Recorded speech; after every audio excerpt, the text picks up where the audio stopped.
Greetings, and welcome to the Weekday Refill. I am Sarissa Latoy, and I am so very glad that you're here. This week, we are talking about wisdom, and we are talking about mentorship, and I am going through Proverbs. I've been very I'll say called to the Proverbs the last few days, and I decided that since today is the first, I am going to spend this particular season of October reading through the Proverbs and seeing what wisdom that I can draw from that. And so with that, I am going to start and read Proverbs 1 and 5. And I'm reading from the New American Standard Bible. And it says, "A wise man will increase in learning, and a man of understanding will acquire wise counsel." Now, I find that to be a really, it just really hit me this morning when I read that. There's a couple of things. One, wise man will increase in learning. So learning is important, and it's important to becoming wise and acquiring wisdom, because it says a wise man will increase in learning. So it's wise to learn. It's wise to pour into yourself so that God can use that to grow you. And that made me wonder, what does wise mean? Right? I really enjoy to use the Webster's dictionary. I know you can Google words and all of this stuff, but I really love the Merriam-Webster dictionary in addition to the Strong's dictionary. So the Webster tells us that wise is marked by deep understanding, keen discernment, and a capacity for sound judgment.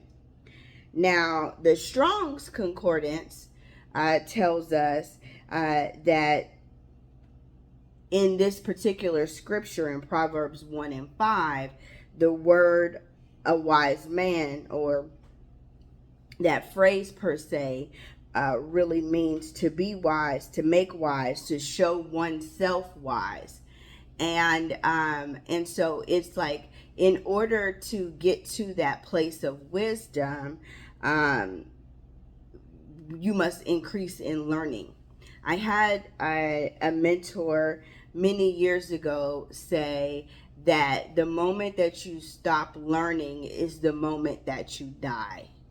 I know that may sound very morbid, but the thing of the matter is that if we live this life thinking that we have learned and we know everything, then there is a death that happens, because while there's nothing new under the sun, baby, I don't know everything under the sun, and neither do you. And so it's very important for us to remember that we must continue to learn and have some type of rhythm of learning within our lives.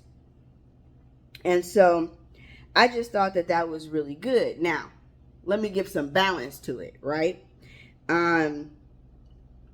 Because I'm a learner. If you've ever heard of Gallup polls Strength 2.0, it's like a super long name, but Gallup Strength 2.0, I guess, I don't know what they call it. Like, it's a system to determine, I won't even really say your personality, but really it's to determine your strengths. And so that you can work with them and, for lack of a better word, capitalize on what your strengths are, so that you can do well and use those to succeed. But also, they let you know not just what the strength is, but they let you know like what the corresponding weakness is to have that strength. Well, I just so happen to be out of my top 5, my top 2 are learner and input. And input is very much of a learning thing. It's also kind of a collecting thing. So not just showing up in learning, it shows up in collecting items. When I was a kid, I collected porcelain dolls. As an adult, I collect aprons. Like, that's input. But also input when it's put together with learning, you collect the information. And I get really stuck sometimes in collecting data and collecting information, that I fail to do one of the most important things that it takes with learning, which is application. All of us can make it to that moment where we are pouring so much in and taking so much in, that we don't pause to see how we can apply that, how we can implement that which we've learned. And this proverb really reminds me of that. It says, a man will increase in learning, and a man of understanding, a wise man will increase in learning, and a man of understanding will acquire wise counsel. Well, why is that man of understanding, who also is that wise man, why is he now acquiring counsel? Because here it is. I may learn something, and I may be able to understand how it works and how I'm going to be able to use it. But if I don't understand or know how to apply it, then that learned knowledge is just, that is just rests there. It's learned knowledge. It is not applied. Therefore, it cannot, that new piece of information cannot be converted into wisdom. And so where I have to pause myself sometimes is pause in the fact that I have to keep in mind that I like to collect facts. I like to collect information. And thus, I need to pause and make sure that I go and I'm applying that which I have collected, because it's only in the application is it going to make my life better, my spirit life better, my marriage better, my business better, my community better. Information is just information. Even when I learn what the information is, it's still just information until I actually apply it. And so I really like what this proverb is saying and what it's teaching here, right? Because the truth of the matter is that, imagine, as a designer, just follow me if you will. You go through a project, you have made all the plans, you have done the floor plan, you have worked through selecting all the cabinetry, the countertops, the faucets, the plumbing, the lighting. You have worked everything out, right? It is worked all the way out. But unless you build it, unless you implement it, it remains just fully thought through, diligently curated and planned information.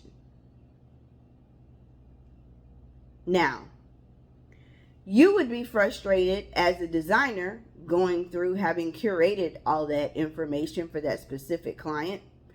The client may be frustrated going through that process, having worked with you to help curate the space for their home, and it's not built. Everybody's frustrated and agitated. Can you imagine how the Lord feels when he introduces us to something through someone or through a book or through any means that he uses to speak to us, and then we refuse to apply it? We refuse to add it to our life.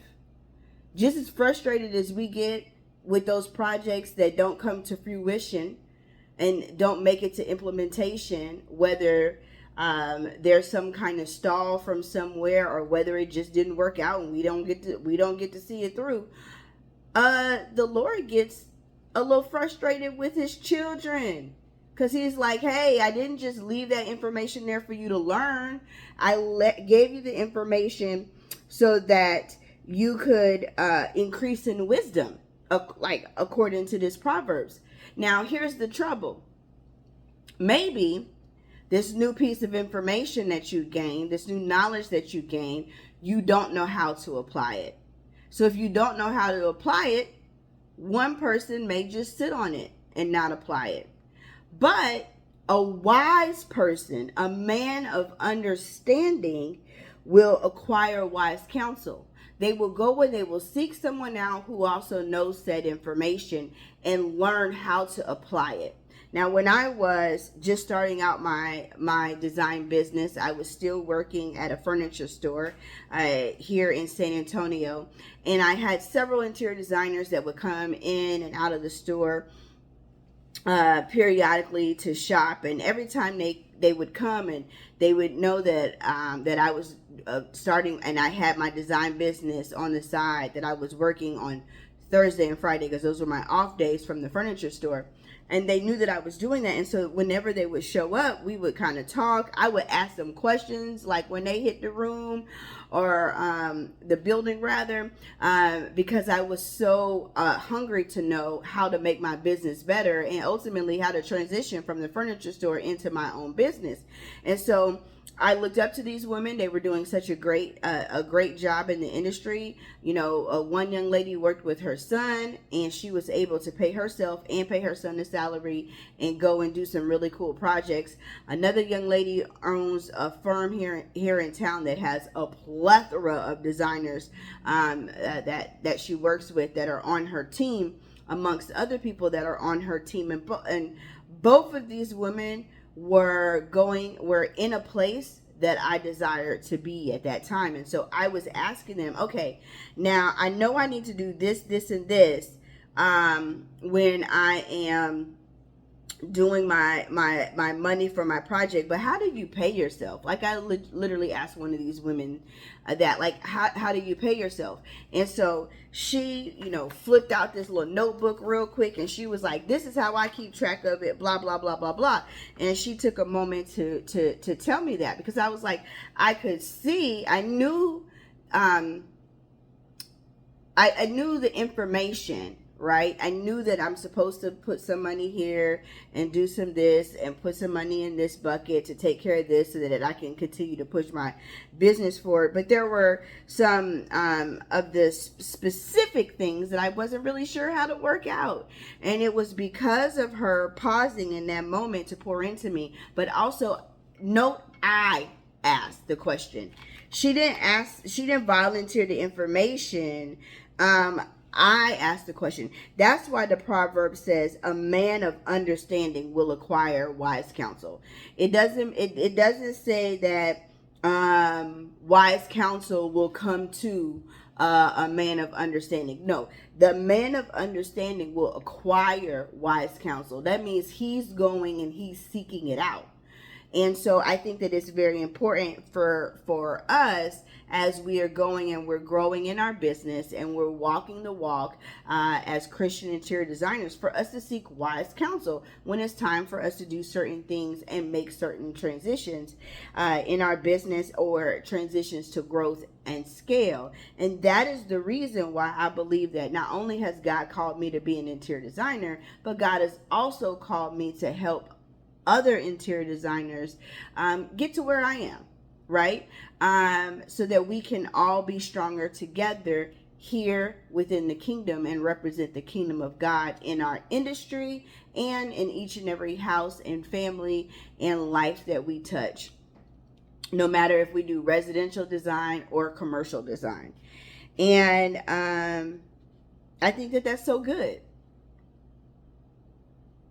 So as I close today's weekday refill, I'm going to ask you a question. What is one piece of knowledge that you're holding on to that you need wise counsel to apply? Think about it, meditate on that, pray on that, and please also make a comment down below and let me know and we can talk about it. And that, my friends, is the Weekday Refill. I am Sarissa Latoy, the Dreamcaster, a seasoned interior designer, author, and mentor to Christian interior designers just like you. The Weekday Refill is a moment for us to be able to pause, center on God, and refill so that we can serve from overflow. Interior design is ministry, and you are called to serve. So design, serve, and thrive. Have a wonderful day, and I will see you tomorrow.